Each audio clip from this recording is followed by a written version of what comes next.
1, 2. All right, now we have audio. Thank you. The problem's not your phone. It's or Facebook. It's me. All right. Thank you, Will. All right. So I've said a lot already that no one has heard. Basic rundown is I running late getting things ready for Sunday Funday. So I appreciate the people not giving up on me and losing hope. Excuse me. So, hey, Carol, good evening. All right, so now we're good to go, at least as far as the audio goes. I still don't have everything pulled up just yet, but I will in a moment. And what I was saying was that no one could hear except for Christy, who was in the other room and heard me talking. I doubt she actually heard what I was saying, but she knew I was saying something that wasn't coming through on the audio. You'll notice I have the word mystery on the screen right now. And this morning we talked about what Paul called the mystery of godliness, and he kind of went in to describe the gospel message and how that is our godliness. I thought it'd be kind of fun tonight to do a couple of mysteries. Let you calling it whodunit. Not really. They're all not really whodunits, but just where we give you some clues, and you have to kind of figure out who it is we're talking about or what it is. You'll see as we get into it. And so I thought that would be kind of fun tonight. I'll have the chat up on the screen. I enjoy a good mystery. I mentioned that this morning. As I was saying before the audio came in, I kind of like the way that as you go through and you're reading the book or you're watching the movie or watching the TV show, whatever the medium is you're getting this mystery from, how you kind of like slowly you start to get different clues, you start trying to piece things together. I enjoy that. My brain really enjoys trying to solve those puzzles. So I thought we'd do that tonight with some mystery stories from the Bible. Good afternoon, Miss Judy. Glad you're here. Glad everyone is on and didn't give up on me running late getting this put together. So apologize for that, but we will go ahead and jump right into it. I have a little bit of a challenge when I get to the scripture reading part, because I don't have it on a slide yet either. But we'll make do, and it'll be fun. So. Let's just jump right into the mysteries, if that's all right with everybody. Let me change my view here.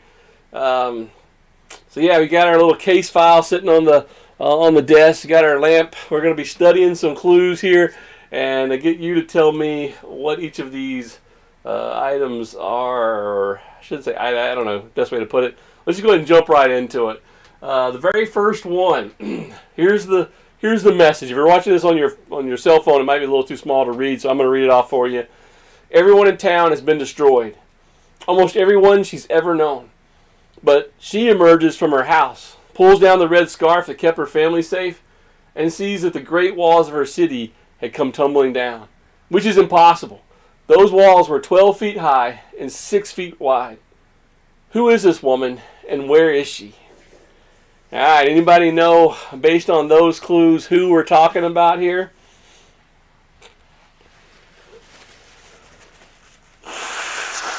And I only have a few of these. I was hoping to have more of these put together, but I don't. Oh, I'm just glad that we're actually up and running, and you guys didn't give up waiting on me. Everyone in town's been destroyed. Almost everyone she's ever known. But she emerges from her house, pulls down the red scarf that kept her family safe, and sees that the great walls of her city had come tumbling down, which is impossible. They were 12 feet high and 6 feet wide. So who is she and where is she? All right, so Christy's giving us a name she thinks the woman is, but she's not sure where she is. Uh-oh, Carol's not sure either. All right.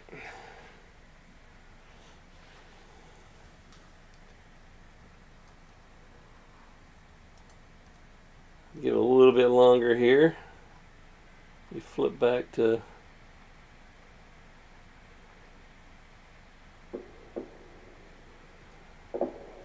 Keep losing my place here. No more guesses. All right, I won't wait too long. I don't know how my connection speed is here, but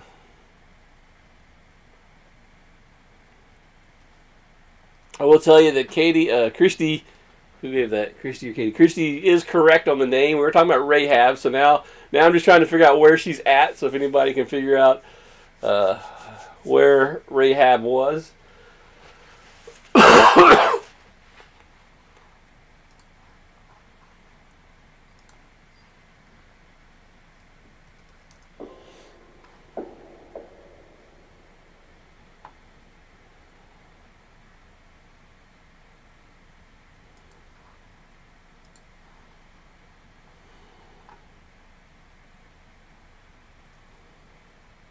All right, no guesses on where Rahab was and where these walls were that were destroyed. Oh, okay, Christy, the walls came tumbling down in Jericho. Did you sing that song to try to figure that out?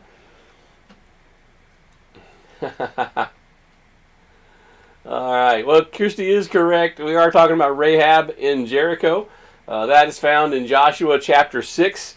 As you'll remember, the spies had gone into the promised land to seek things out, and as they were leaving, they needed some help to kind of be hidden and helped out of the city unnoticed.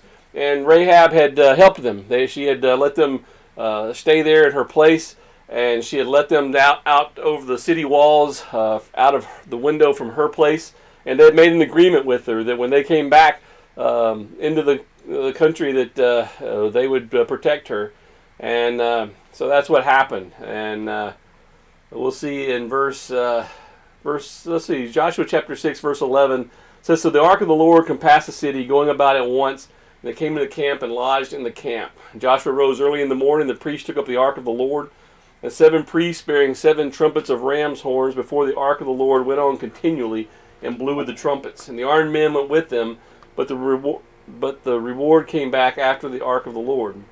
The priests going on and blowing with the trumpets." And then it goes on to talk about the second day, the third day. And so it talks about in the 7th day, verse 15, "They rose early about the dawning of the day and compassed the city after the manner 7 times. Only that day they compassed the city 7 times. And it came to pass at the 7th time, when the priests blew with the trumpets, Joshua said to the people, 'Shout, for the Lord has given you the city. And the city shall be accursed, even it and all that are therein, to the Lord. Only Rahab the harlot shall live, she and all that are with her in the house, because she hid the messengers that we sent.'" And verse 26 of Joshua 6 says, "And the young men that were spies went in and brought out Rahab and her father and her mother and her brethren and all that she had. And they brought out all her kindred and left them without the camp of Israel. And they burnt the city with fire and all that was therein. Only the silver and gold of the vessels of brass and iron they put into the treasury of the house of the Lord." So yeah, that's the... all right, Miss Judy had Jericho. I had to go back to my comments here. And Christy, yeah, I had to sing the song there to get the walls of Jericho came tumbling down. All right, so now you kind of got a feel for how this is. Some of these are pretty tough. Some of these are kind of obscure, so you may have to do some searching on your electronic Bible or something to get some of these. But hopefully that gives you a feel for the types of mystery questions I'm going to give you here. Let you solve these cases as we go. Next one.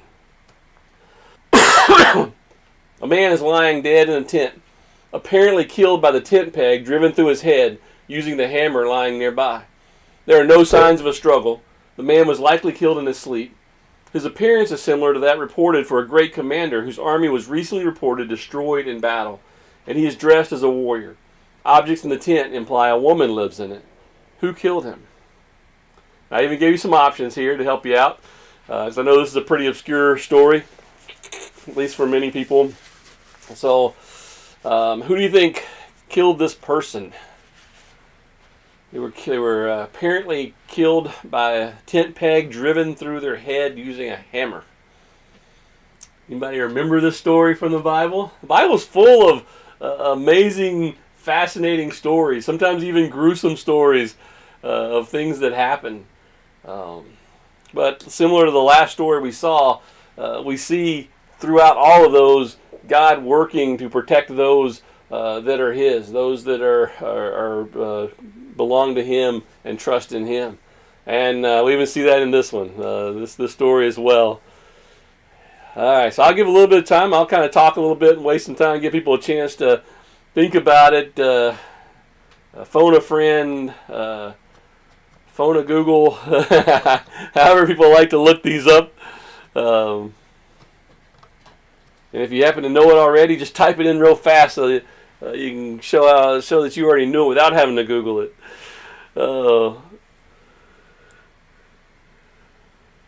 I got these from a couple of different sources, so I appreciate the wordings on these. These are not my wordings. I don't want to try to take credit for that, but I thought they were kind of neatly worded to take some of these stories and put them into a mystery feel.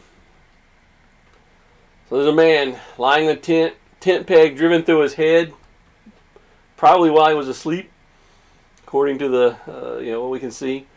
He's a commander of an army, and he looks a lot like the one whose army just got routed and destroyed in battle. He's still dressed like a warrior, and looks like a woman's tent.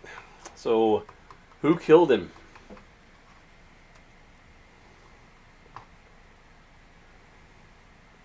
They got these a little bit out of the order I was planning to do them in, but that's okay.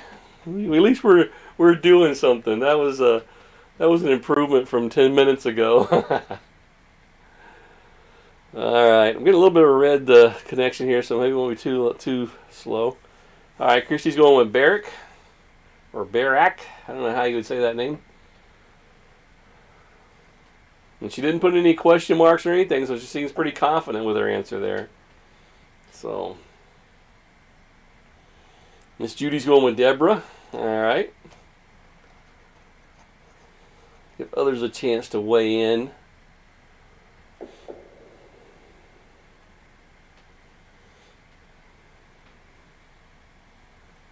Who could drive a tent stake through someone's head? That's kind of a gruesome act, isn't it? That would take some desperation or some something to make you be willing to do that. That's not something that just anyone can do.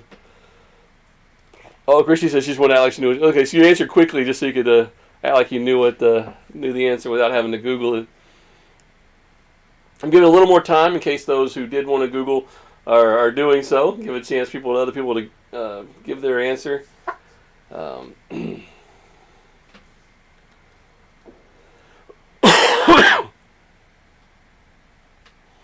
right.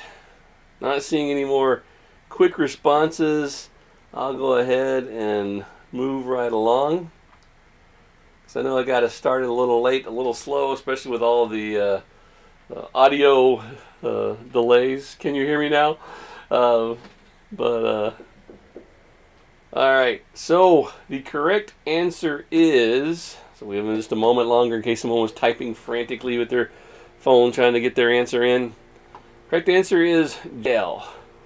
And it's funny that you picked Barak and Deborah because they are a part of this story, so I understand why people might have picked those. This is a story from the time when Deborah was the judge of Israel. She was remember during a period of time, God ruled Israel through judges. He would raise up a judge, and they were the ones that people would come to for direction. They would come to solve disputes. They were also the ones that would lead them into battle. And after a judge named Ehud was dead, people kind of drifted away from God. That was kind of the whole story of the book of Judges, is that God would raise up a judge, deliver them from this nation that was oppressing them. People would worship God, and then they would kind of drift away. And they would end up being oppressed by another nation, and God would raise up a judge again. And in this particular case, that's what happened after Ehud died. Okay, Carol gave the shrug. All right, so you weren't going to guess either. And so after Ehud had died, the children of Israel, again, following their pattern, kind of drifted away from God, started worshiping other gods. And they were oppressed by the Canaanites. Had to make sure I got the right place. And the man who ruled them was named Sisera, and so he was the leader of this group of Canaanites. And the children of Israel called out to God for help because they were being oppressed. He was a pretty powerful man. They had 900 chariots of iron. and for 20 years he had oppressed the nation of Israel.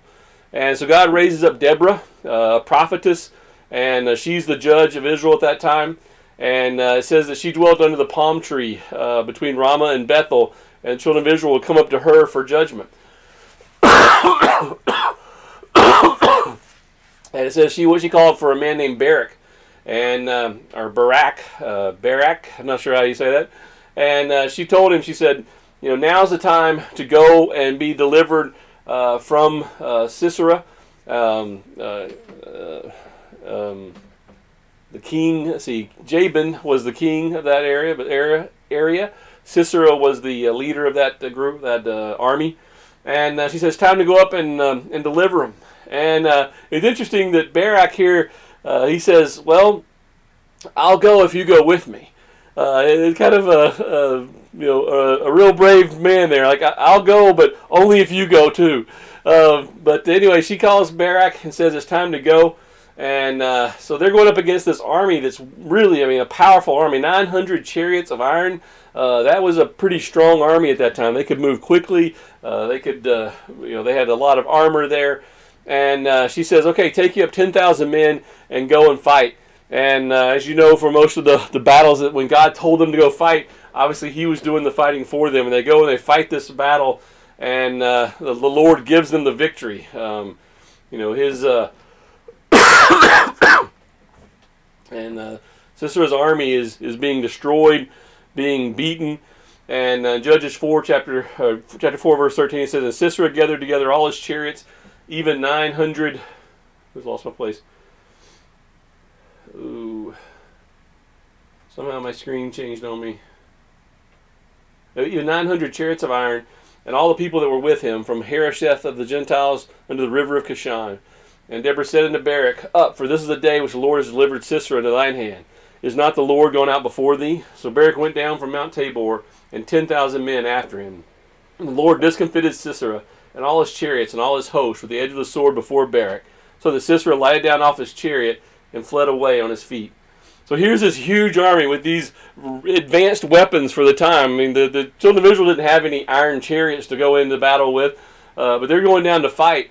And next thing you know, they're beating them so bad that Sisera hops off the chariot and flees on foot. Excuse me. And so he goes to a nearby place. Verse 17 says, howbeit Sisera fled away on his feet to the tent of Jael, the wife of Heber the Kenite. For there was peace between Jabin, the king of Hazor, and the house of Heber the Kenite. So this was kind of an ally of theirs. Someone that he thought he could trust, someone that he felt like would be on their side. And it says, Jael went out to meet him and said, turn in, my lord, turn in to me, fear not. And when he had turned into her into the tent, she covered him with a mantle. And he said, give me, I pray thee, a little water, for I am thirsty. She opened a bottle of milk and gave him drink and covered him. And he said, stand in the door, and it shall be when any man doth come and inquire of thee, say, is there any man here? Thou shalt say, no. So he's hiding under this blanket. She's already given him some milk to drink. And he says, you stand at the door. If they ask about me, just say that there's nobody here. And then it says, verse 21, then Jael, Heber's wife, took a nail of the tent, took a hammer in her hand, and went softly unto him, smote the nail into his temples, and fastened it to the ground. My screen keeps moving on me. Fastened to the ground, for he was fast asleep and weary, so he died. So yeah, Jael was the one who actually drove the tent spike through his head. And the passage doesn't really say why she helped the Israelites as opposed to helping him, because obviously there was peace between these people and the country that Sisera was fighting for, was the commander for. But yeah, she kind of says, yeah, just stay here and cover up and you'll be okay. And once he went to sleep, just drove a spike through his head. So yeah, how's that for a mystery story? That's about as good as any book or movie you could get today, isn't it? And actually happened. All right, next one. Royal attendants called the police late this afternoon after finding the king of Moab dead in his roof chamber. You can see the theme here. There's lots of murder and mysteries sometimes. So there's no one else in the chamber. The murder weapon, a sword, is found still stuck in his stomach. In fact, it's been driven in very deep, past the hilt. The position of the sword in the body reveals the obvious fact that the killer was left-handed. Several witnesses among the attendants report seeing such a man whispering with the king before the king ordered all except the whispering man to leave the king's presence. Who killed him? Anybody know this one? Christy, you can't answer right away on this one because I know Christy knows this one because we actually talked about this story a few years ago in a series we did called Ordinary Heroes or Everyday Heroes or something. Some of the people that God used in Scripture that didn't get whole books of the Bible devoted to them or many chapters devoted to them. This is one of those people that God used to accomplish a certain mission, and that was it. But he did what God had him do. And in this case, it was, I already guess given a hint here that it's a he. He killed the king of Moab. But who was it? Anybody know who it was and how he got into the king of Moab? We learned in the last one that be careful about trusting women. In this case, you want to be careful about trusting left-handed people. So I guess left-handed women seem to be like the combination there. So Katie, I don't know if you can be trusted. The two we're seeing right here, being left-handed, being a woman, sounds kind of dangerous. So I'm not sure that's the message we're supposed to get out of this, is it? Oh, I don't even know Katie's on. I was talking to Katie, and I don't know if she's here. Oh well, I'll tell her I said that. Just pestering her. So who killed King Moab? We know it's a man. I kind of gave that away. We know he's left-handed. Anybody know who it was?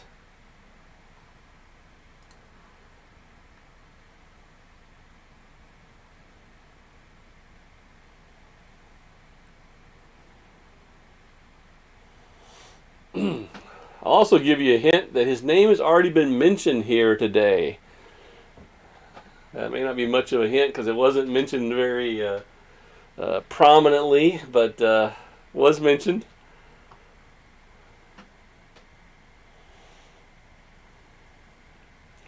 Alright, not getting any answers here right away. Alright, Christy, if you have to, you can answer if you remember. Of course, that was a while back. Just may not remember the exact name. I probably should give him multiple choice on this one too. That would have been a little bit easier. At least give you some names to go off of. I'll give you another hint. It's in the book of Judges. So he is one of the judges of Israel. And I'll go ahead and tell you kind of the backstory here before we get into that story, because it's the same backstory we see throughout the entire book of Judges. The children of Israel, God had raised up a judge, delivered them. His name was Othniel, and he had come in and delivered them from Chushnarushnathim, king of Mesopotamia, who had been oppressing them for 8 years, and they had cried out for help. And God raised up Othniel, and he delivered them from this king with a really, really long name. And they had rest for 40 years. They weren't oppressed by anybody for 40 years. And then this Othniel dies. And as the children of Israel tended to do, they drifted away from God again. And so then the nation of Moab started to oppress Israel. The king's name was Eglon. And so they start to oppress Israel, and they're calling out for help. Joshua, nope, it's not Joshua.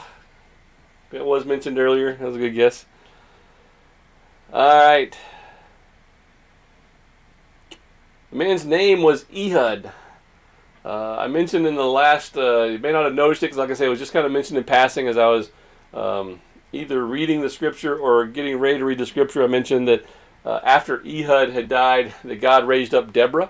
I actually meant to put these in the other order because Ehud happens before Deborah, and somehow I got these slides in the wrong order. But Ehud was the man's name. So the children of Israel fall away, as we mentioned before, and they start worshiping other idols. They stop doing the things that God commanded them to do. All of a sudden, Moab starts to oppress them and make them pay tribute and take some of their land and different things. And so they cry out to God for help, for deliverance.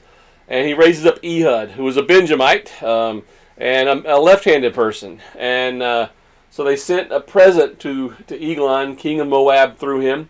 In Judges chapter 3, verse 16 says, "But Ehab made him a dagger which had two edges of a cubit length, and he did gird it under his raiment upon his right thigh. And he brought the present unto Eglon, king of Moab, and Eglon was a very fat man. And when he had made an end to offer the present, he sent away the people that bare the present. But he turned himself again from the quarries that were by Gilgal, and said, I have a secret errand unto thee, O king, who said, Keep silence. And all that stood by him went out from him. And Ehud came unto him, and he was sitting in a summer parlor, which he had for himself alone. And Ehud said, I have a message from God unto thee. And he arose out of his seat. And Ehud put forth his left hand, took the dagger from his right thigh, and thrust it into his belly. And the haft also went in after the blade, and the fat closed up on the blade, so that he could not draw the dagger out of his belly, and the dirt came out. And Ehud went forth through the porch, and shut the doors of the parlor upon him, and locked them.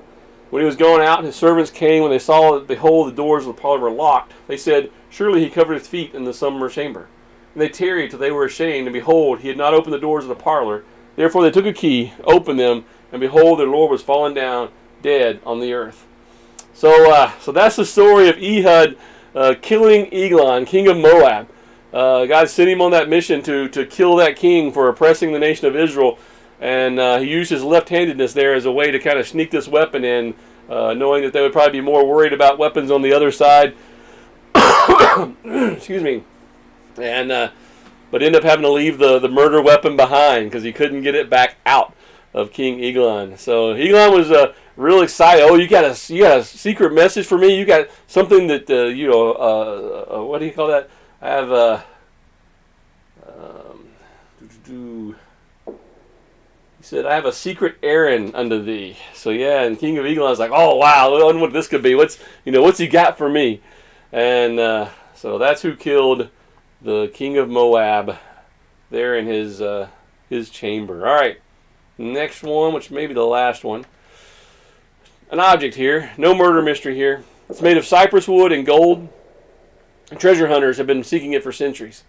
In 2 Samuel chapter 6, a young soldier named Uzzah touched it. When the cart dangerously lurched, Uzzah dropped dead immediately. What is the object? Anybody know what this one is? This object. Treasure hunters sought for it for years. And the story we're told in 2 Samuel chapter 6, they were moving this object. It started to rock, and Uzzah reached up to touch it to stabilize it, even though they've been told not to touch it, and he dies. Anybody know what this is? I've lost my... Okay, so no comments yet. Trying to make sure I had any comments or not. Couldn't get back to where I was supposed to be.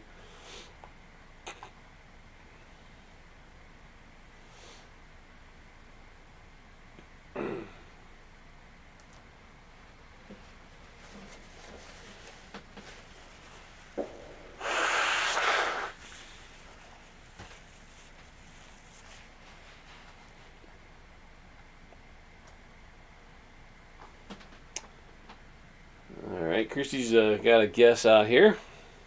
Or maybe not a guess, there's no question mark there. So she seems pretty confident in her response. Or maybe she's just answering quickly to try to make it look like she knows what she's talking about. We'll see.